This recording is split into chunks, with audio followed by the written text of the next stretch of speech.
अस्सलाम वालेकुम दोस्तों, अपनी नेक्स्ट वीडियो के साथ आपको वेलकम करता हूं अपने इस चैनल में। उम्मीद सब खैरियत से होंगे। काफ़ी अहम अपडेट्स आप लोगों के साथ शेयर करूंगा इस वीडियो में। सबसे पहले तो बात करेंगे कि क्या स्पेन के जो आने वाले इमिग्रेशन कवानीन हैं वो तब्दील होने जा रहे हैं, क्या नई अपडेट है, इस पर किसकी तरफ से वार्निंग जारी की गई है, इसको कवर करूंगा सबसे पहले। उसके बाद 19,000 लोगों की पारो ख़त्म कर दी गई है अपनी ही गलती की वजह से।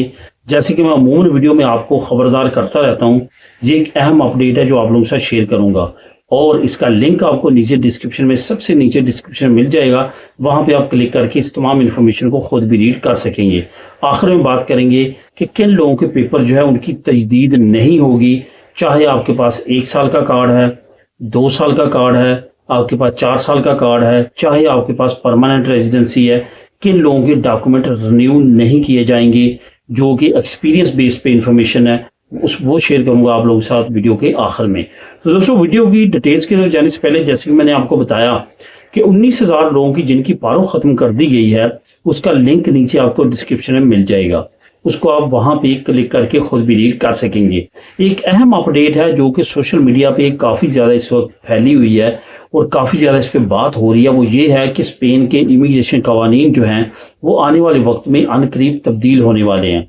जी, असल में सोचा किन लोगों ने छोड़ा है, क्यों कर छोड़ा है, इस पे बात करेंगे। सबसे पहले काफ़ी ज़्यादा जो है वो सोशल मीडिया पे ये वीडियोस इस वक्त मुख्तलिफ स्टेटमेंट्स की सूरत में सामने आ रही हैं कि स्पेन के जो कवानीन हैं वो इमिग्रेशन के ख़ास तौर पे उनको टोटली जो है वो चेंज किया जाएगा, तब्दील किया जाएगा। अजील पे पाबंदी लगा दी जाएगी, पॉलिटिकल असाइलम पे पाबंदी लगा दी जाएगी, अरेगस को ख़त्म कर दिया जाएगा, इमिग्रेशन ओपन नहीं की जाया करेगी। क्या किया जाएगा?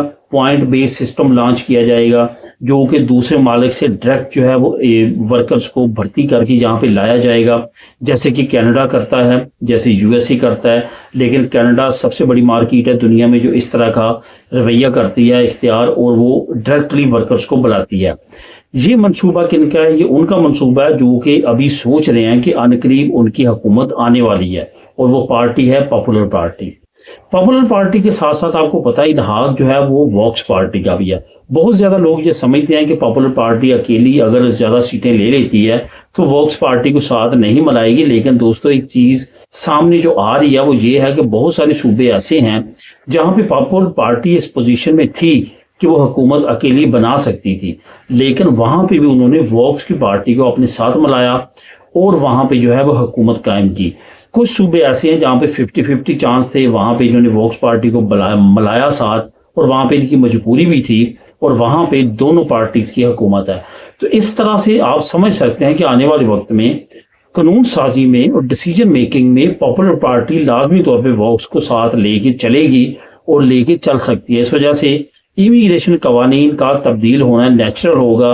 और जो पॉपुलर पार्टी के सरबराह हैं 12 मरतबा मुख्तलिफ इंटरव्यूज में कह चुके हैं कि उन्होंने ये तमाम प्रोग्राम जो इमिग्रेशन के हैं वो ख़त्म कर देने हैं और पॉइंट बेस्ड सिस्टम जो है वो लेके आना है।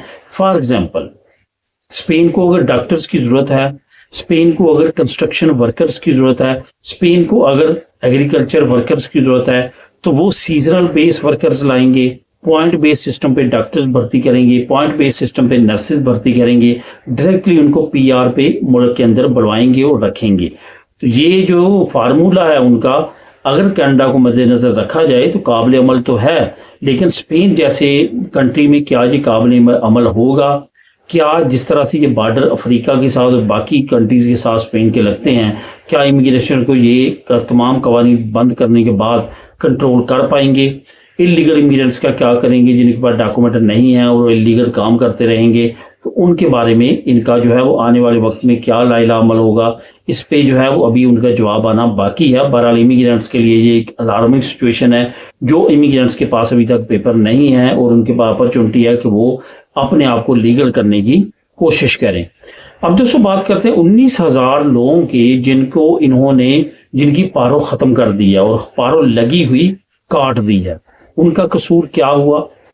जैसे कि दोस्तों, मैंने कई मरतबा इस पे वीडियो बनाई है और कई मरतबा मैं इस पे इंफॉर्मेशन दे चुका हूं कि पारो ले रहे हो आप, सब्सिडियो ले रहे हो और या की अमदाद ले रहे हो, इस तरह की कोई भी आप चीज जो है वो गवर्नमेंट से ले रहे हैं और आप बीच में वो लेते हुए बगैर इनको बताए किसी और कंट्री में विजिट करने के लिए जाते हैं, वाकाशोनस के लिए जाते हैं या इस तरह की कोई एक्टिविटी करते हैं जो इनको आप बताते नहीं हैं, तो ये याद रखें कि आप बहुत बड़े रिस्क में हैं।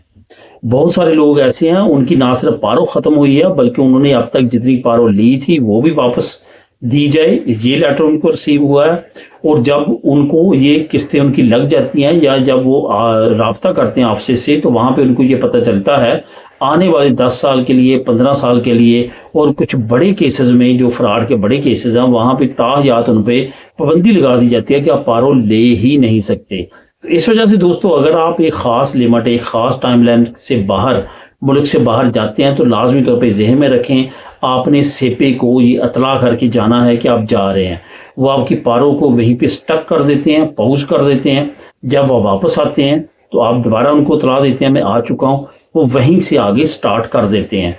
ये अगर आप करते हैं कि आप बता के नहीं जाते, उनको पता चल जाता है, तो आपके लिए एक बड़ा मसला हो सकता है। और ये याद रखें 6 महीने, साल बाद भी अगर उनको पता चल जाए तो आपके लिए बड़ा ख़तरा होता है। बहुत मरतबा ये देखा गया कि साल के बाद उनको लेटर रिसीव हुए हैं, वो बड़े इत्मीनान के साथ बैठे थे कि अब उनके ऊपर से ख़तरा टल चुका है, लेकिन साल के बाद भी लेटर जो है उनके पास आए और उनको बताना पड़ा। और जब वो नहीं बता पाए तो उनको पारो तमाम की तमाम वापसी के लिए आर्डर जो है वो जारी उन पे किए गए और उनको अब अकसात की सूरत में उन्होंने वापस करनी शुरू किया वो अमाउंट।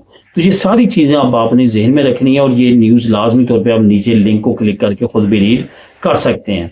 अब दोस्तों बात करते हैं कि किन लोगों की जो डॉक्यूमेंट हैं वो रिन्यू नहीं होंगे। अगर आपने ओपन इमिग्रेशन में पहले साल की रेजिडेंसी ली है, या अभी आपके पास 2 साल का कार्ड है, या आपके पास 4 साल का है, या इवन आपके पास PR है, तो ये जहन में रखें कि चंद लोग ऐसे हैं जिनसे कुछ हरकत ऐसी हो जाती हैं जिसके बाद उनका स्टेटस भी लीगल नहीं रहता, उनकी रिन्यूएशन रोक दी जाती है, जिसमें लड़ाई झगड़ा, डोमेस्टिक वायलेंस, बीवी वगैरह पे कूटमार का, लड़ाई झगड़े का खतरात, बीवी ने कॉल कर दी, पुलिस आई, आप पे केस बना। तो ये याद रखेंगे बहुत बड़ा केस है डोमेस्टिक वायलेंस का, जिसके बाद जो है वो आपके डॉक्यूमेंट रिन्यू नहीं होते।